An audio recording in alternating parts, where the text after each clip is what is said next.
Hello, this is Book Talk, and I'm your host, Anthony Moirore. And as always, at Book Talk, we get to hear an author talk about his book or her book and tell us what's in it, or even share the journey, the writing journey that they've been having writing their books. And today we are very lucky to have with us one great guest, who is known as Cynthia Gregory. And Cynthia Gregory is a life coach and life strategist. And what she does is that she helps clients make more strategic life and business decisions. She develop better work-life balance and change outdated beliefs that hold them back. She works with nonprofit leaders to develop smart strategic plans, steward their staffs to achieve top performance and make more powerful decisions. Now, Cynthia is with us here, and she's going to tell us about her journey and about the book that she's written and another one that she's about to release.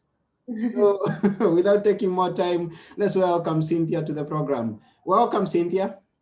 Thank you so much, Anthony. It's really a delight to be here with you. Yes, we are honored to have you in our show, and we are looking forward to hearing much from you. So where are you? Let's start there. Oh, I'm in Sonoma, California. Yeah, and that's good. On the Pacific coast of the U.S. Sorry? On the Pacific coast of the U.S. Oh, that's good. And please tell us a bit more about yourself, because I only touched a bit of it. You can tell us a bit more. Okay. Well, I am a writer. I've always feel as if I've been a writer. I started writing as a teenager. I was writing really bad poetry. Yeah. Just as a way to express myself, you know, being a teenager is complex. Yeah. And so, but when I discovered Ernest Hemingway and Fitzgerald's work in my early 20s, it was a whole new world. I couldn't get enough. I devoured those books, and I became very passionate about literature. I eventually pursued a master's degree in fine arts. Okay. That was, you know, I wanted that legitimacy. It had already been publishing by that time, but I really wanted the credential. Yeah. So, and it's opened doors for me. I've taught literature now, and I'm able to teach because I understand, you know, the structure of good writing. Okay. So a little while ago, I had a bad breakup, as will happen. Mm-hmm. And so instead of going into a spin, I spent 48 days writing 48 chapters, which became my first book, Journaling as Sacred Practice. Yeah. So I don't really believe in writer's block, so I banged out a book in 48 days. Whoa, that's interesting. Someone writing a book in 48 days. And that, I mean, we are always thinking I'm going to write a book, and it has taken many, many years for many people to write their first book. And you say you wrote it in 48 days. I did. I was just, I was very, very focused. I had just won a national award for one of my short stories. Okay. And they asked me to write an essay about my writing process. Mm-hmm. And so I did, and I realized that that was the first chapter of a book. And so then I wrote 47 other pieces just like it. Oh, yeah. And to many people, it just comes in one go. I mean, one day you're sitting there and something happens and you realize, oh, this is a book I'm having. Yes. So this is how it happened to you. That's exactly right. Yeah, it did. It just sort of downloaded, and I had absolute clarity about where I was going with it and what I was doing with it. Probably. Yeah. Probably it was easier because it was nonfiction. It's about the process of writing, and it's about my writing process, which I learned through journaling. Okay. So that was fairly, you know, I knew it very intimately, so I didn't have to really go very far or do much research for the book. Yeah, I get that. But then 48 chapters. Who in the world writes 48 chapters? Well, it just seemed like the thing to do. In 48 days, I wrote 48 chapters, and then I Yeah. put the book away for a couple of years and let it kind of marinate. And when the time was right, I brought it back out and I published it. Which year could that be that you wrote the book? Oh, when did I write it? Yeah, Um, yeah. it was about 2012. Okay. And then I published it in 2016. So that's about 4 years difference. Yeah, yeah. And So then, mhm, I mean, and then, but it came as one piece. It was just, just that's how that happened. Now, the book that I'm about to publish, my second book, is a collection of short stories that I wrote over 25 years. okay. So from 48 days to 25 years, and Uh, so it's a much different project. I get you. I get you. And I think I've had that experience because I first wrote my book some 20 years ago, but Ah, it has not been published. And an idea came about November, December last year. And within 3 months, it became my first published book. So see, I kind of get you and I understand you. Now, you talk of journaling, and your book that came from your journaling is known as Journaling as a Sacred Practice. yes. Now, please explain to us a bit more. Well, I believe that the true writing is a form of meditation. It's a release of the self and a surrender to the creative process. Okay.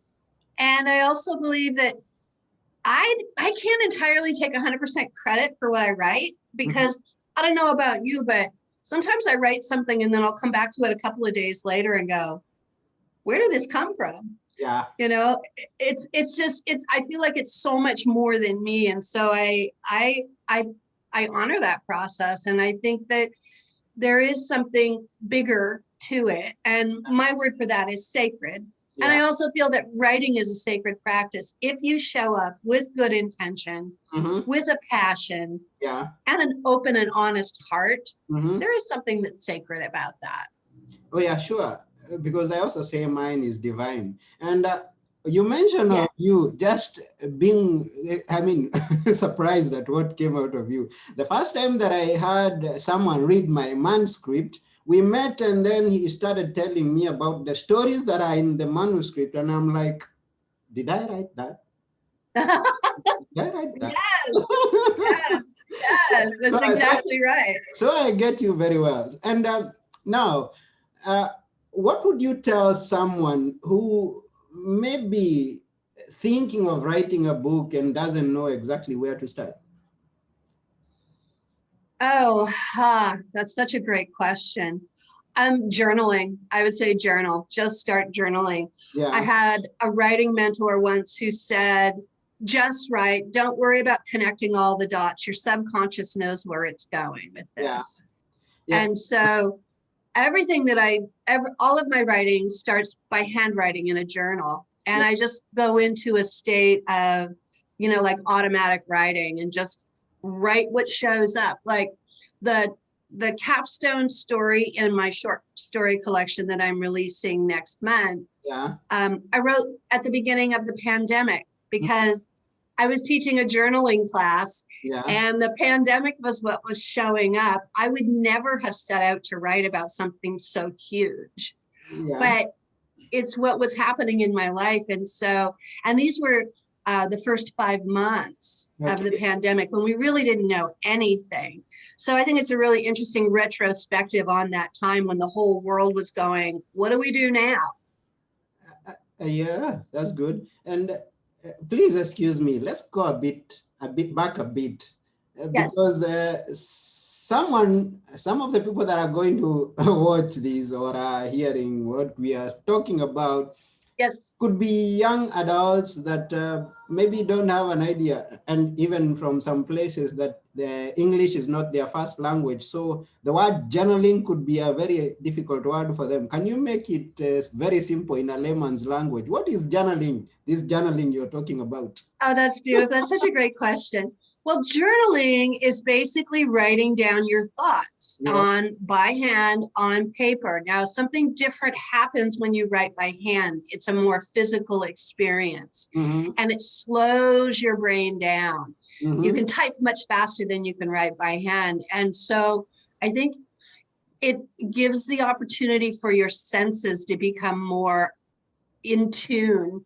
And so you incorporate sight and smell and sound. You're not all stuck up in your head. Yeah. Because everybody has a unique experience. My experience of the pandemic in those early days is different from your experience. It's going to be different from anybody else's. And so therefore, my narrative explores something very unique.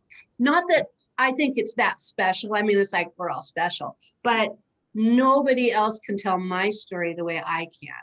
Yeah. Okay. So that means writing down on a daily basis what's happening to me, what I'm meeting along the way, the experiences that are coming. That's what we call journaling. Yes. And I think that you can journal with intention, because I think journaling just to kind of get ideas out onto paper is good. You know, if you're thinking about a lot of things, it's just easier to manage them if you put them on paper. Wow. And you can organize your thoughts a little bit better, and that's helpful, and it gives you clarity, and that's always good. Okay. When you journal with intention, you may journal about a particular word or an idea and just riff on it. And I also advocate that you set a timer and you just keep writing. If you're going to write for 10 or 15 minutes, you keep your pen moving no matter what. And that's when the interesting stuff starts happening, because you know, you might have all these ideas that you think are so important and you're going to write about them. But what happens when you get to the end of that? You get a that's where the gold is when you don't have any more ideas and you're like, well, now what? And as you're writing, more ideas that sometimes come flowing in that you did not expect, like we've said before. Yes. And they can be unrelated ideas. They can be really surprising things that show up. And if you don't judge it and you go, okay, and just follow that line of thinking, it can take you to amazing places. Yeah. And when you talk about journaling as a sacred practice, and this is the book that we are presenting to people, and I wonder whether you have it around you. If you don't, is it? I do. It's across the room. I can go grab it if that's okay. It's okay. If it will be quick, you can. Okay. Yep.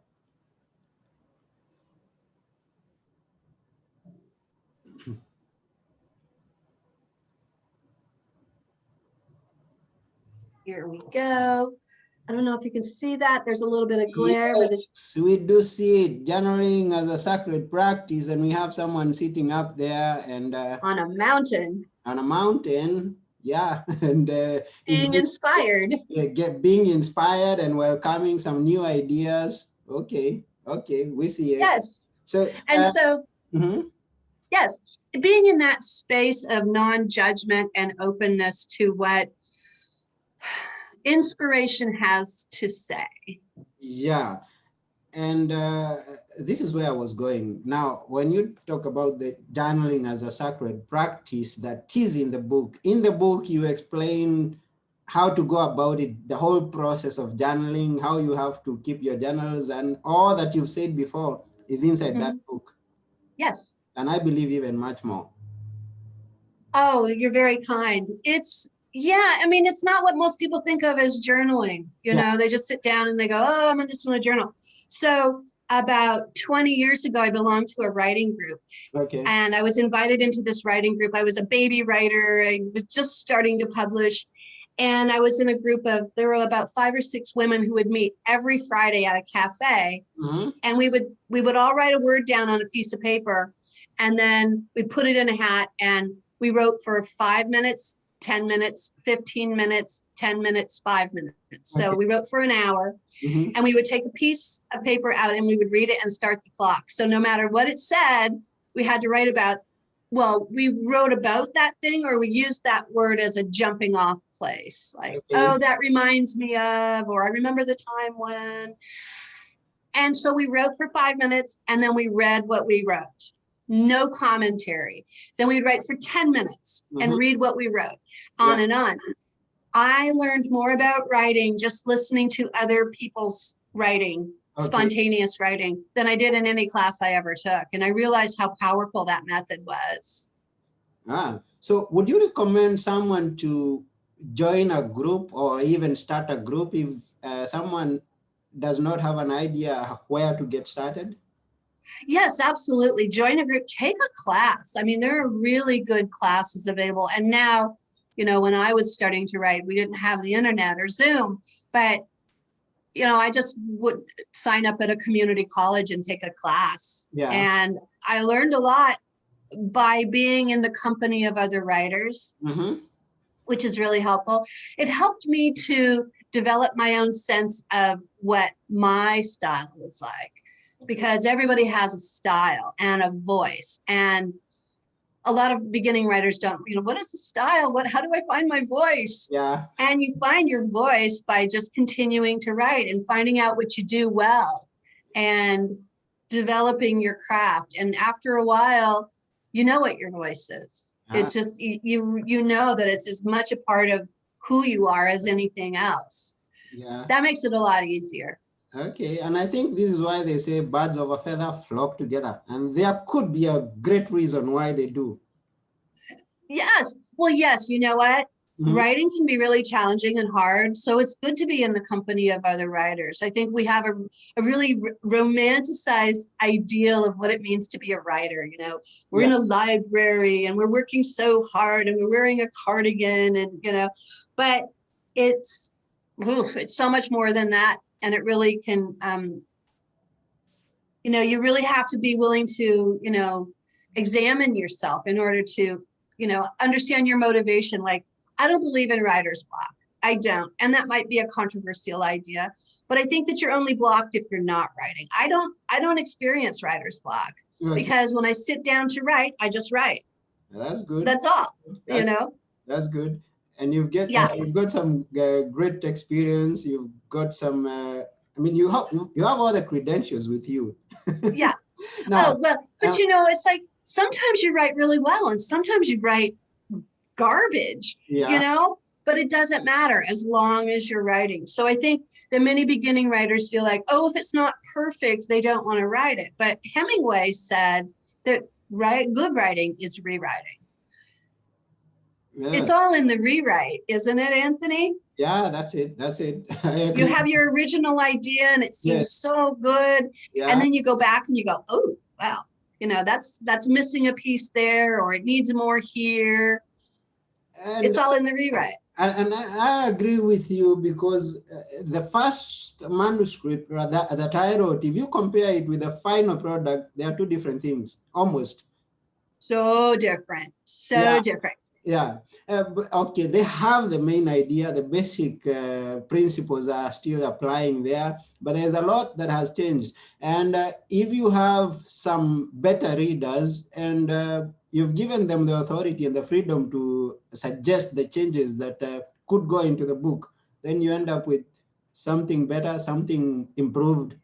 And so much more because I also think that there's a phrase here in the US called too close to the forest to see the trees.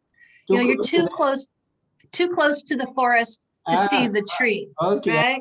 You're too close to your own story. I'm the worst person. I mean, it's like I have a favorite reader. And when I develop a new story, I will send it to her and get her feedback, because I can't tell at a certain point, you know, what it needs.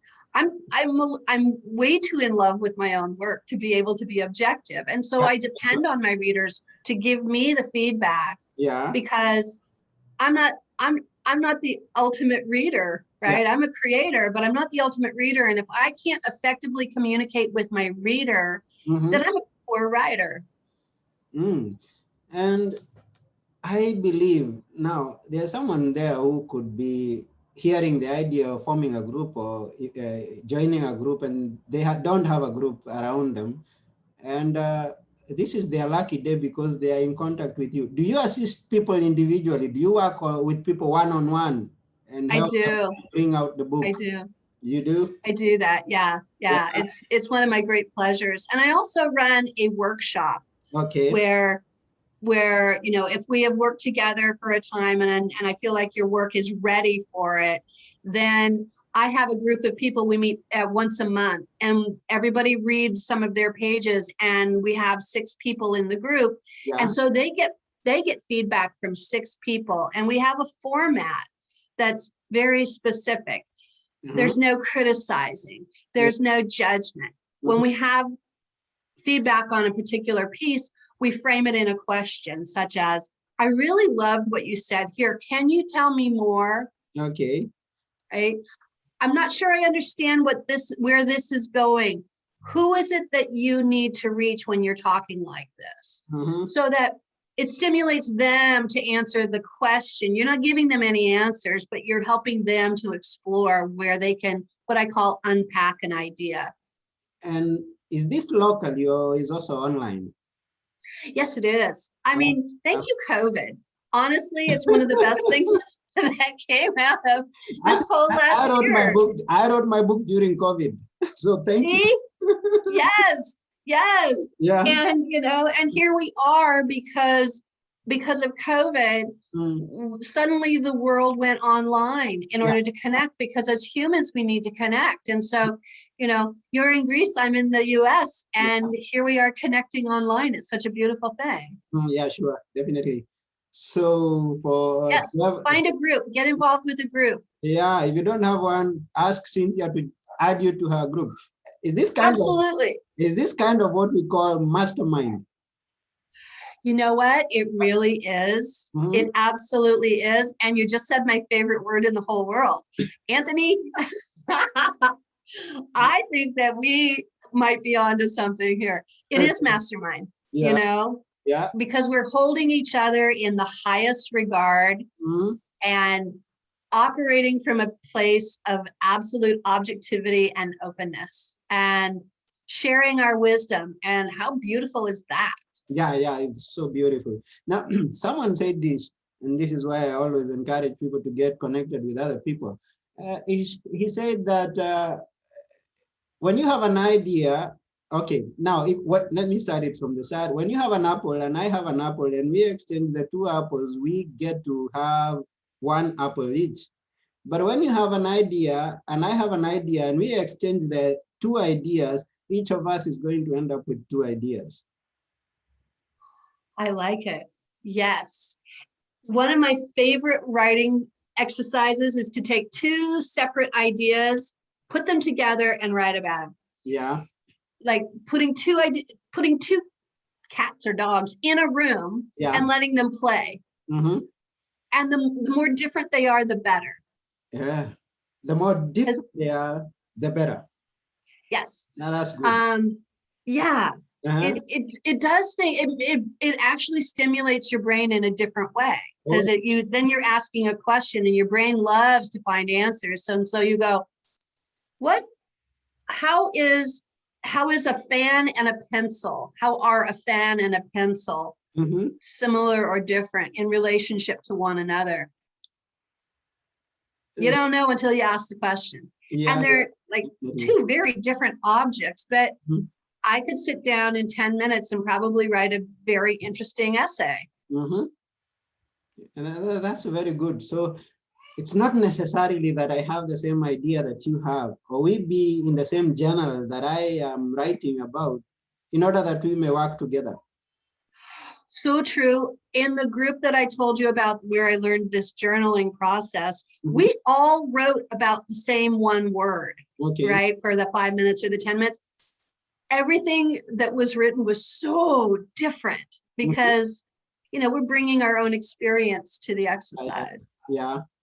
And and if it's talking about stories, each and every one of us have a different story to tell. Absolutely. Based on our life experience, based on our family experience, based on where we live and our custom and our culture and our imagination. For instance, I don't write science fiction. Yeah. I love to read science fiction. Mm-hmm. It's amazing. I surprise myself at how much I love reading science fiction, Yeah. but I would never write it. I Yeah. just don't create entire worlds. That's not the style that I write in. Yeah. But I have a great appreciation for it. Yeah, I understand you. I get you. And let me ask you a question. If each and every one of us have our own story to tell, why would you encourage someone to tell his story or her story? Why? I think it's healthy to do self-exploration. Yeah. But I also think that, for instance, I have somebody that I'm working with now, Mm-hmm. and she grew up in New York Mm-hmm. City, well, in New York State, mostly New York City, but her family was from Costa Rica. Mm-hmm. And so she had an immigrant experience living in New York. Okay. And I encourage her to write about that because it's just so rich and so zesty and so different from the experience I had growing up in the Pacific Northwest. Okay. Not an immigrant family, not even a clear understanding of family genealogy, really beyond a couple of generations. And so there's no way I would have that experience if not by listening to her stories and understanding what it meant to grow up, with a single mother, in a very racially and culturally diverse neighborhood in the Bronx, for instance. I Mm-hmm. have no way of accessing a story like that unless I can, access it through someone like her. And so I love to encourage her stories. Uh, okay, that's good. So each and every one of us should write their own story and tell it how it is because it's all different and it could mean something to someone out there who's waiting to hear from you. So true. And also I think it's great legacy. Like, for instance, I also have another writing student who is writing about a very pivotal experience that she had in college. Yeah. And there was shame attached to it, and a lot of other emotions. And as she started writing it, she realized the book wasn't what she thought it was about at all. Mm-hmm. And it was something bigger and deeper. And now she's looking at it as a way for her children to understand where she came from. Mm-hmm. Everything that, so that her children will have a more expanded viewpoint of, say, their grandparents based on their mother's experience, which, we have oral traditions, which are really important especially in a family dynamic. Mm-hmm. But after a couple of generations, those stories get lost. Like, my parents have both passed now, Yeah. and there are stories that they had that in a couple of generations will be lost because it was never written down. Mm-hmm. So I think it's a beautiful gift to your great grandchildren to be able to write your stories down so they have an understanding of where they came from. Yeah, and I believe all the other things that we can do could be forgotten within a short while. But someone could dig out your book in 100 years to come and say, oh, this book was written by Cynthia during the pandemic. I You know. know, a great pandemic. I know. Maybe one day my stories will be taught in a literature class and I will devour them the same way I devoured, all of the books that I read, up till now. And I still am a voracious reader. Yeah, and you talk about these challenges that one of your clients, so to say, has been experiencing, and you talk of coming from a breakup and then coming out with a book. What's your view on challenges in life? I think they make you, they really This is do. It's this is why you are thanking COVID-19. yes. Oh my gosh, I'm grateful that for some of the wake up calls that happened in this last year. And I think it's the challenges that we overcome Yeah. that really forge our character.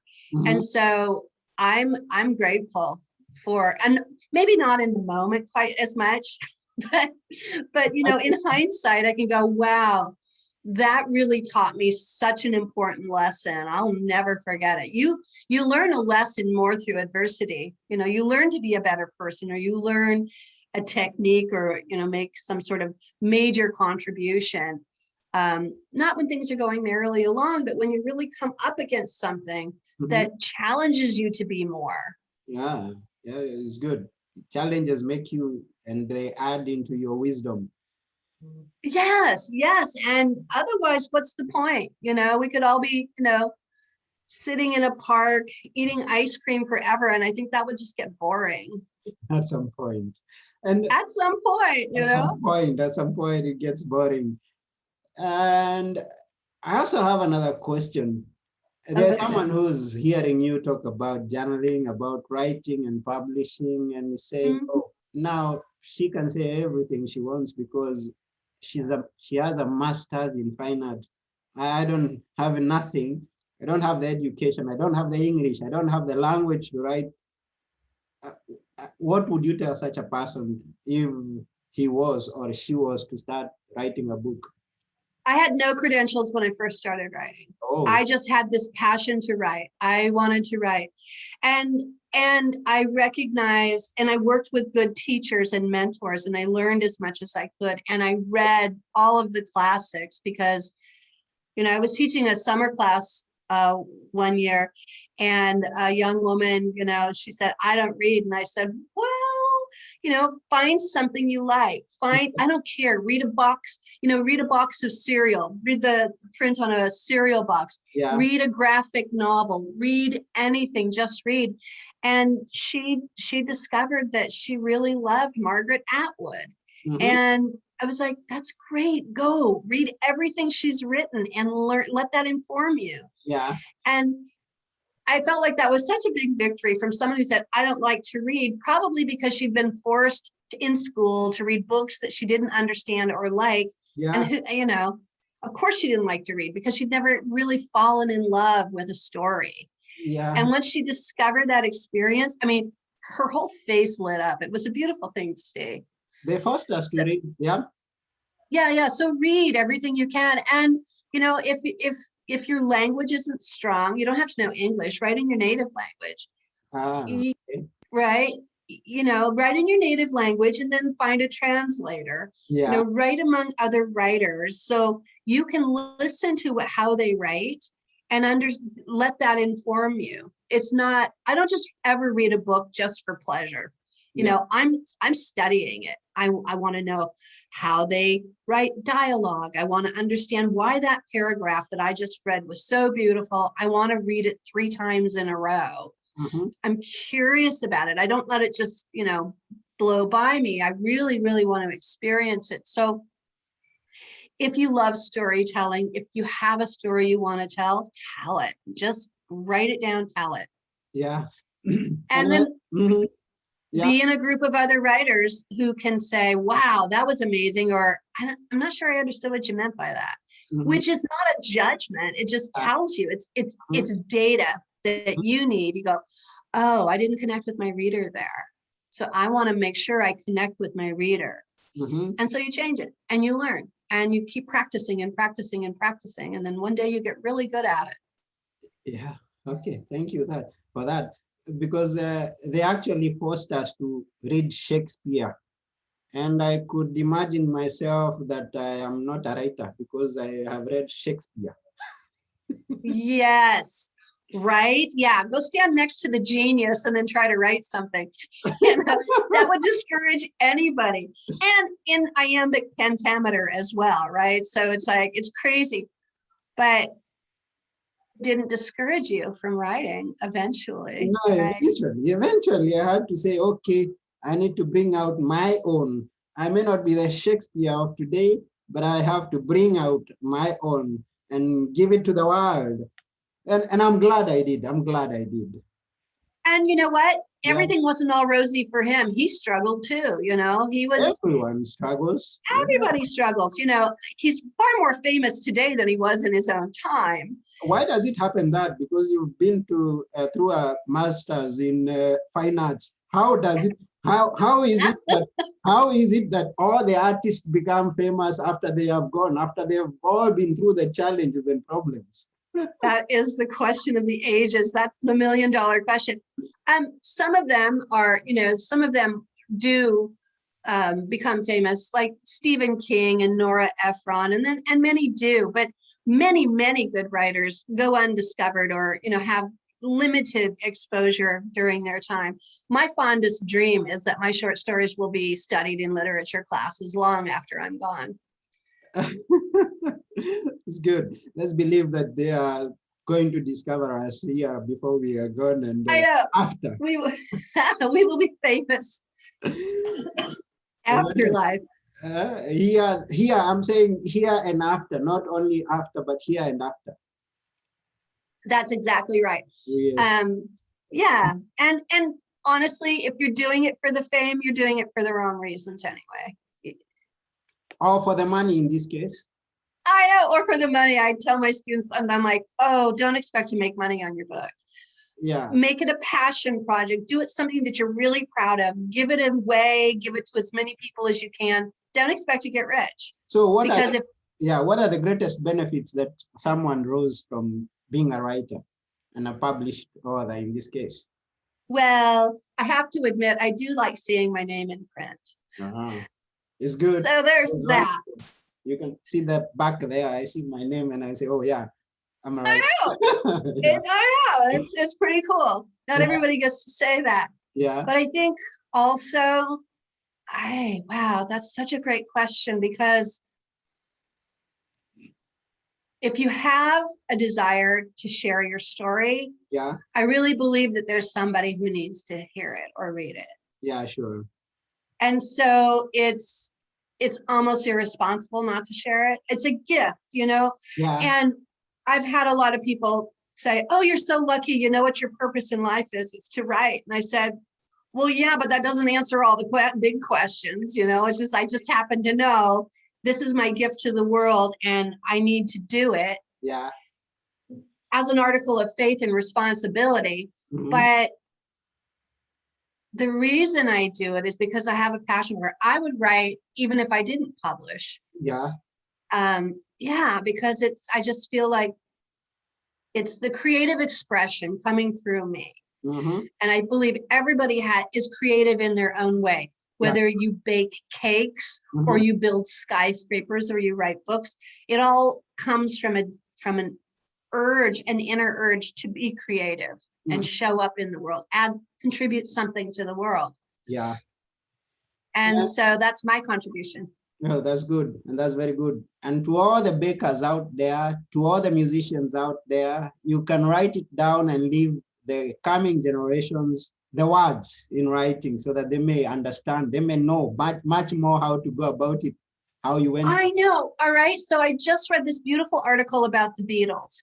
Yeah. And imagine they were in their 20s when they were writing these amazing lyrics that all of these decades later are still powerful and still touch people's hearts. Yes. Imagine if they'd never had the courage to write those words down. Then we would be missing so much in our own life. So much, right? And they didn't have any idea that they were going to be famous or travel the world or be this tremendous phenomenon. Yeah. They were following that creative spark to create something, and they sure did. Yeah, so yes, they sure did, and that's very good. The rest is history. The rest is history, and we're all better for it. Yeah.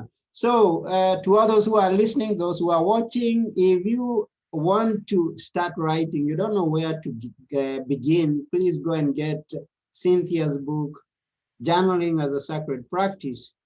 Or even better still, go to her website, which we are going to share, and ask her to show you the way. She's been there, she can show you how. That is very kind. I would love to receive any emails or any contact from people who have questions about the writing process. Yeah, that would be very good. But we are not done yet, because you talk of a coming book. Please tell us a bit more about your coming book, which is about to be released almost. It's called What is Possible from Here? What is, oh, that's a great title. What is possible from here? And what can be possible from here? That's right, right? It's both a question and a statement, you know? Yeah. And so, and it comes out of my capstone story. It's a piece of dialogue that I pulled out and I made that the title of the book. Okay. So over the last 20 or so years, and when I've been in my writing process, I discovered that I'm not a mainstream writer. I have kind of a peculiar perspective when it comes to fiction. Yeah. And short fiction is really my forte. So I started to realize that my stories, because they're very unusual, perform well in contests. So I would apply to contests all over, and I started winning prizes for my writing. And for one prize, I know for sure, because it was a national publication, I beat out 20,000 other applications for that prize. It's 20,000. Yeah. Now that's something. That's something. That makes me laugh. It just tickles me no end. Yeah. Because my stories are unusual, they really stand out. Okay. You know, and so it's, you know, they're kind of easy to remember that way. Okay. So out of the 11 stories in this book, 5 of them were previous award winners. So it's a combination of stories that have not been published and stories that have been successfully published. Okay. And it's about, you know, people and relationships and life and death, and nothing, you know, nothing so heroic. Are you familiar with Mrs. Dalloway, Virginia Woolf's book, Mrs. Dalloway? It's a beautiful, beautiful book. And it's about an ordinary woman that you would walk by on the street and never look at. Yeah. But I really believe there's something heroic in everyday living, in showing up and being responsible and taking care of the people you love. Showing up is key, yeah. Yeah, right? Yeah. So that's what these stories represent, is people showing up and, you know, loving one another, or falling out of love with one another, and living with meaning. And so I start with the first book in this first story in the book is called Baby Blood. Okay. All right. So most people kind of go, oh, that sounds horrible. Well, I used to work for a blood bank. Okay. And there, in the blood banking world, there's a very special kind of adult donor who never develops certain antibodies. And so the blood that they donate is especially good for babies. And so they call it baby blood. Okay. And it's about a little boy whose life was saved. He was born with a hole in his heart. And his mother talks about the process of, you know, a full-grown adult has 9 pints of blood pumping through our heart all day long. Yeah. Well, a baby has just a couple of pints. They're tiny little things. Yeah, sure. But it took like 20 donated pints of blood to save this baby's life in his surgery. Okay. And so, you know, she goes to the blood bank and she looks around the people in the room, total strangers who saved her baby's life, and she has no way of ever thanking them. And it's, you know, it's based on a true story. Okay. And it's kind of remarkable in its scope. So we start with baby blood, and then we end up with the pandemic story as we go through this book. And so it really does cover, you know, this period of history. And somebody asked me, are you ever going to write a memoir? And I laugh and I go, have you read my short stories? It's all in there. It's all in there. It's all in there, you know.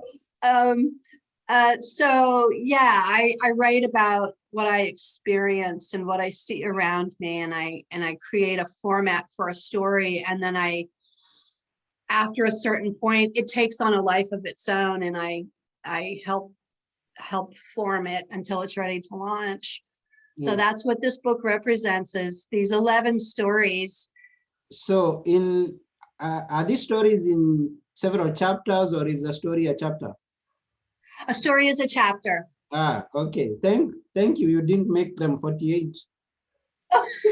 No, no, oof, that would have taken forever. No, there's just 11 of them. Okay, that would be a quick read. That would be a quick read. Yeah, you can probably read it in one sitting if you were really devoted to it. So that's good. That's good. So we will be waiting for it to come. When is it coming out? It's going to be coming out in August. I've decided that I'm going to not go with my former publisher, and I'm going to create my own imprint. So I will be my own publisher for this book. Oh, okay. So your first book was traditionally published. Mm-hmm. And please give us the secret.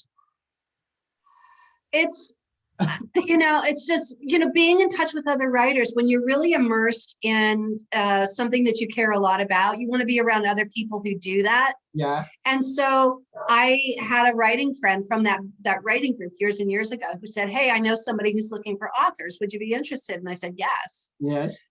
It's no big magic story. It's having relationships with other writers can open doors. Okay. In ways that it's good for your writing, but we all have different relationships. And I also belong to several different writers groups.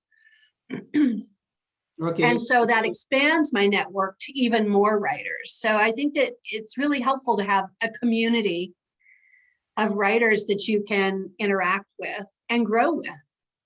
Okay, I understand.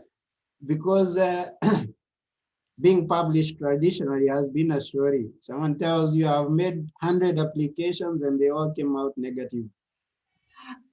Oh, you know what? The traditional publishing industry has been broken for a long time. Yeah. And it's based on a very poor business model. Okay. And I think that the best thing that's ever happened to literature is print on demand. I really do. Mm-hmm. And I think that we have the responsibility, if we are independent publishers, like I'm becoming, and we have a responsibility to maintain high standards. And so I have a very rigorous process of going from a finished draft book, and then it goes through 3 very distinct editing processes that tighten it up and make it as absolutely polished as possible. So I've read too many self-published books that were very poorly produced, and that doesn't help. Yeah, I understand. So, and actually this topic is a very broad topic that would take us one whole episode to go through. Yes. Talk about being traditionally published and being independently published. And because in all of them, there are pros and cons. But as I get it, you would go for the independently published, although this is your first time. I am kind of independent, so it really makes sense. Okay. Yeah. And it gives me a lot more control. And frankly, unless you're a very famous person writing a book, publishing houses don't have the budgets anymore to do any of the marketing or any of the sales work. Yeah. And so you basically have to do that yourself anyway. So they're not doing that much for you. It's not like it used to be. No, it really isn't. We are far more empowered than we ever were. We have a lot more control over the process. Yeah, the story is changing. The story has changed already. The story is changing, which is exciting. Yeah, it is. It is. With everything going on, I mean, it's exciting, and I just can't wait for what is coming. Yes, I mean, more stories. Where do you go from here? Please make the title clear for us again. What is possible from here? What is possible from here? Forgive my memory. Everything. Everything is the answer. Everything is the answer. Okay. And we really appreciate your presence in this show. And we'll ask those people who want to start writing, those who are imagining, those who have never imagined, to get in touch with you so you can show them the way. And it would be my honor. Yeah, and please, those who are watching and listening, go and get the book. The first book, that is where you start. You start from the first. Journaling as a sacred practice. And Cynthia, we appreciate your time. We thank you. Thank you. Anthony, this has been so much fun. Thank you so much. Let's stay in touch, okay? But before you go, please leave us with a parting shot. Something that you'd like us to remember you with. Oh boy. Let me see if I can find something in my book to read real quick. That would be good.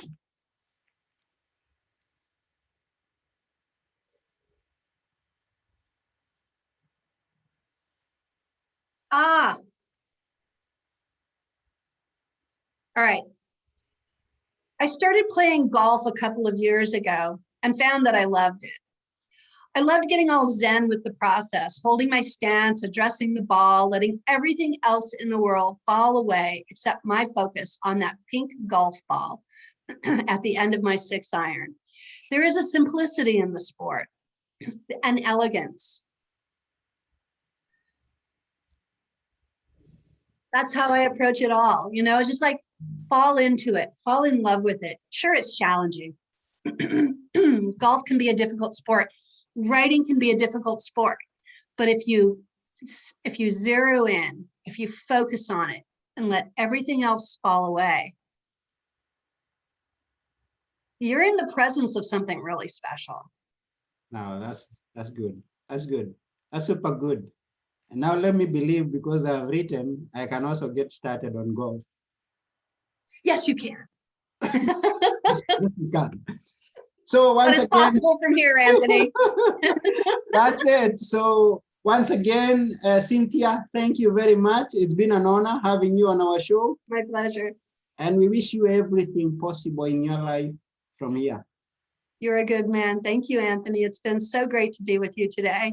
It's great being with you too. Thank you. Take care.